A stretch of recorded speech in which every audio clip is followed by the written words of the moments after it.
लाडक्या बहिणींना 1,500 रुपये देण्यासाठी ही लाडक्या बहिणींचे भाऊ आणि नवरे यांना दारुडे करणार आहेत. दारू प्या. 1,500 रुपयासाठी संपूर्ण महाराष्ट्रात दारुडा करण्याचं त्यांचं जर योजना असेल तर ती अत्यंत गंभीर आहे. दारूचं दुकानं वाढवणार, त्यानंतर मी ऐकले की ड्राय डे कमी करणार, जे काही दिवस हॉटेलमधून रेस्टॉरंटमधून दारू विक्रीवरती बंदी असते तर ती बंदी कमी करतायत. त्यानंतर शॉप्स आणि मॉलमधून सुद्धा दारू विक्री करण्यासंदर्भात काही प्रपोजल आलेला आहे किंवा घरपोच दारू काही राज्यात आहे, त्या संदर्भात एक काही करून लाडक्या बहिणींना 1,500 देण्यासाठी घराघरात दारू पोचवा असं एक नवीन विजन यांचं दिसतं आहे.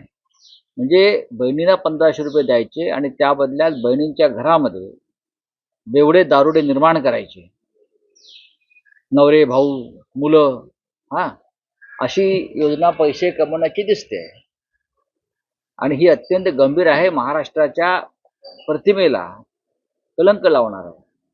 अजित पवारांसारखा नेता हा विचार करत असेल, अजित पवारांसारखा नेता या बाबतीत महसूल वाढवण्यासाठी, तर ते राज्याचं दुर्दैव म्हणायला पाहिजे.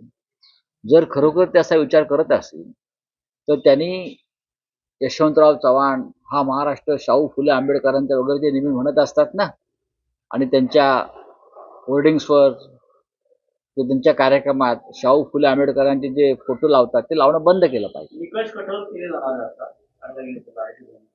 भविष्यात ते अशी योजना बंदही करू शकतात. मी तुम्हाला आता सांगतो, लाखो हजारो कोटींचं ओझं घेऊन आणि त्यात परत भ्रष्टाचाराची लुटमार सुरूच आहे. ते राज्य चालवणं सोपं नाहीये. म्हणजे निवडणुकीच्या आधी कोणते निकष न लावता तुम्ही पैसे वाटलेत मतांसाठी, आणि आता निवडणुका जिंकल्यावर तुम्ही निकष लावताय. आणि त्यात दारू दुकानांचे परवाने वाढवणं हा अत्यंत गंभीर मुद्दा आहे. लाडक्या बहिणींना 1,500 रुपये देण्यासाठी हे बहिणींनी आपल्या घरामध्ये कोणतं विष आपण आणतो 1,500 रुपयात, याचं आता चिंतन केलं पाहिजे.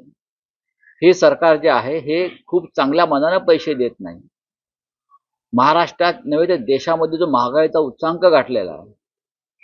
काल राहुल गांधी मंडईत गेले तेव्हा त्यांनी पाहिलं आणि आम्हालाही समजलं पुरुषांना की जो लसूण 40 रुपये किलो होता तो आता 400 रुपयावर गेला. 1,500 रुपये देता बहिणींना, आणि बहीण जेव्हा थैली घेऊन मंडईत जाते तेव्हा तिची पिशवी परत रिकामी येते. 1,500 रुपयात काही मिळत नाही.